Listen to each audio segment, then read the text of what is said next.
Jaya Radha Madhava Punya Bihari.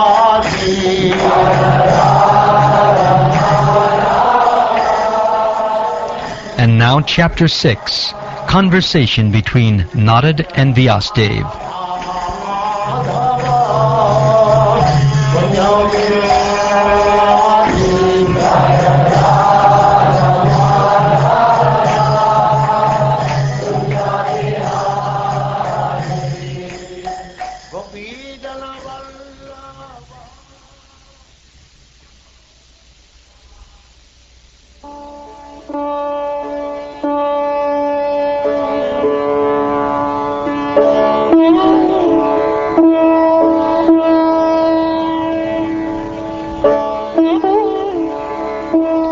Suta said, O Brahmins, thus hearing all about Sri Narad's birth and activities, Vyasadeva, the incarnation of God and son of Satyavati, inquired as follows.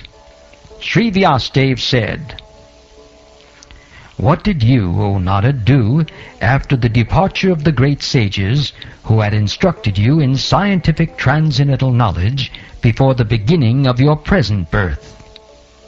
O son of Brahma, how did you pass your life after initiation? And how did you attain this body, having quit your old one in due course? O great sage, time annihilates everything in due course.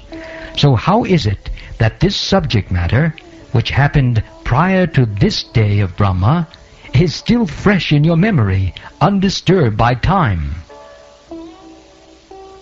Sri Narad said, The great sages, who had imparted scientific knowledge of transcendence to me, departed for other places, and I had to pass my life in this way. I was the only son of my mother, who was not only a simple woman, but a maidservant as well. Since I was her only offspring, she had no other alternative for protection. She bound me with the tie of affection.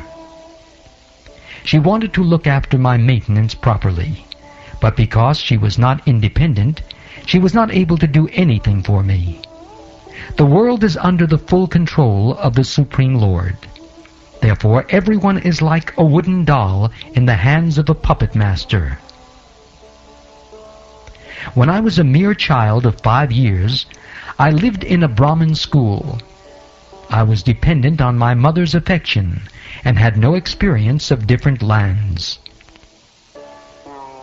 Once upon a time, my poor mother, when going out one night to milk a cow, was bitten on the leg by a serpent, influenced by supreme time. I took this as the special mercy of the Lord, who always desires benediction for his devotees, and so thinking, I started for the north. After my departure, I passed through many flourishing metropolises, towns, villages, animal farms, mines, agricultural lands, valleys, flower gardens, nursery gardens, and natural forests. I passed through hills and mountains full of reservoirs of various minerals, like gold, silver, and copper, and through tracts of land with reservoirs of water filled with beautiful lotus flowers, fit for the denizens of heaven, decorated with bewildered bees and singing birds. I then passed alone through many forests of rushes, bamboo, reeds, sharp grass, weeds, and caves, which were very difficult to go through alone. I visited deep, dark, and dangerously fearful forests, which were the play yards of snakes, owls, and jackals. Thus traveling, I felt tired, both bodily and mentally, and I was both thirsty and hungry. So I took a bath in a river lake, and also drank water. By contacting water, I got relief from my exhaustion. After that, under the shadow of a banyan tree in an uninhabited forest, I began to meditate upon the Supersoul situated within, using my intelligence as I had learned from liberated souls. As soon as I began to meditate upon the lotus feet of the personality of Godhead, with my mind transformed in transcendental love, tears rolled down my eyes, and without delay, the personality of Godhead, Sri Krishna, appeared on the lotus of my heart. O Vyasadeva, at that time, being exceedingly overpowered by feelings of happiness, every part of my body became separately enlivened. Being absorbed in an ocean of ecstasy, I could not see both myself and the Lord.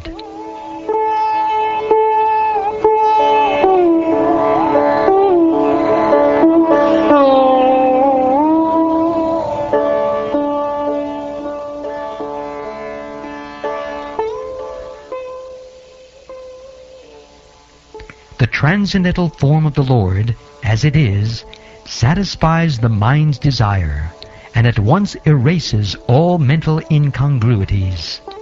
Upon losing that form, I suddenly got up, being perturbed, as is usual when one loses that which is desirable. I desired to see again that transcendental form of the Lord, but despite my attempts to concentrate upon the heart, with eagerness to view the form again, I could not see him any more, and thus dissatisfied, I was very much aggrieved. Seeing my attempts in that lonely place, the personality of Godhead, who is transcendental to all mundane description, spoke to me with gravity and pleasing words, just to mitigate my grief. The Lord said, "O Narada, I regret that during this lifetime you will not be able to see me any more. Those who are incomplete in service and who are not completely free from all material taints can hardly see me. O virtuous one, you have only once seen my person, and this is just to increase your desire for me, because the more you hanker for me, the more you will be freed from all material desires. By service of the Absolute Truth, even for a few days, a devotee attains firm and fixed intelligence in me. Consequently, he goes on to become my associate in the transcendental world after giving up the present deplorable material worlds. Intelligence engaged in my devotion cannot be thwarted at any time. Even at the time of creation, as well as at the time of annihilation, your remembrance will continue by my mercy."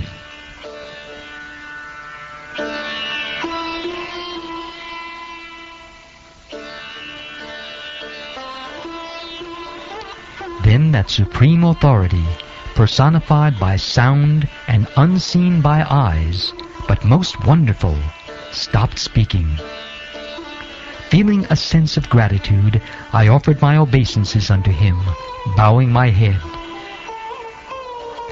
Thus I began chanting the holy name and fame of the Lord by repeated recitation, ignoring all the formalities of the material world.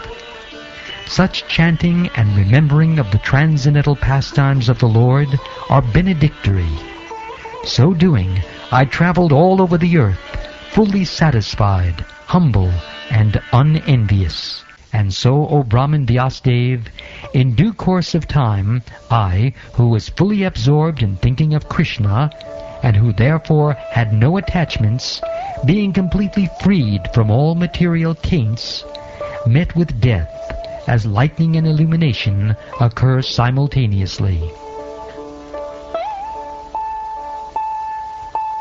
Having been awarded a transcendental body befitting an associate of the personality of Godhead, I quit the body made of 5 material elements, and thus all acquired fruitive results of work, or karma, stopped. At the end of the millennium, when the personality of Godhead, Lord Narayan, lay down within the water of devastation, Brahma began to enter into him along with all creative elements, and I also entered through his breathing. after 4,300,000,000 solar years, when Brahma awoke to create again by the will of the Lord, all the rishis like Marichi, Angira, Atri, and so on were created from the transcendental body of the Lord, and I also appeared along with them. Since then, by the grace of the Almighty Vishnu, I travel everywhere without restriction, both in the transcendental world and in the three divisions of the material world. This is because I am fixed in unbroken devotional service of the Lord.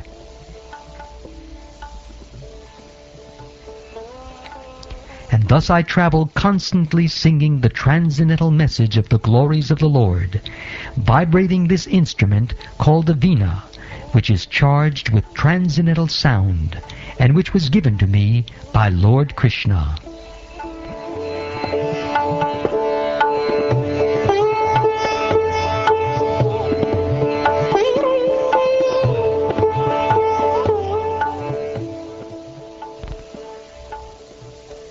The Supreme Lord Sri Krishna, whose glories and activities are pleasing to hear, at once appears on the seat of my heart, as if called for, as soon as I begin to chant his holy activities.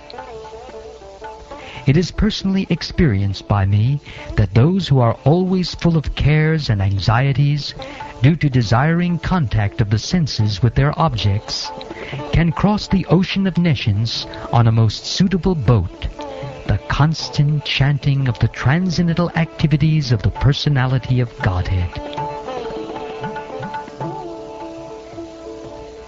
It is true that by practicing restraint of the senses by the yoga system, one can get relief from the disturbances of desire and lust. But this is not sufficient to give satisfaction to the soul, for this satisfaction is derived from devotional service to the personality of Godhead. O Vyasadeva, you are freed from all sins. Thus I have explained my birth and activities for self-realization as you asked. All this will be conducive for your personal satisfaction also.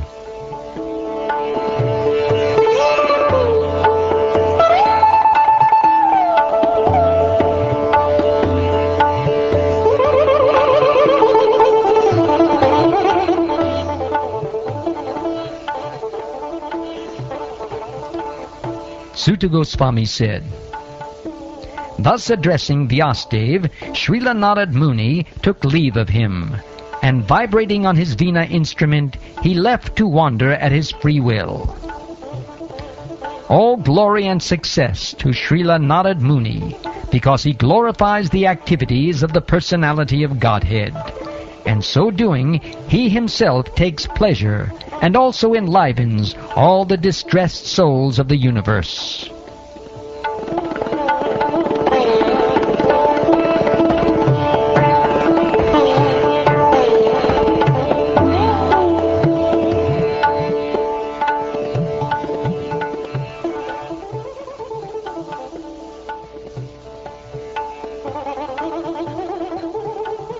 Thus ends the 6th chapter of the 1st canto of the Srimad Bhagavatam, entitled Conversation between Narad and Vyas.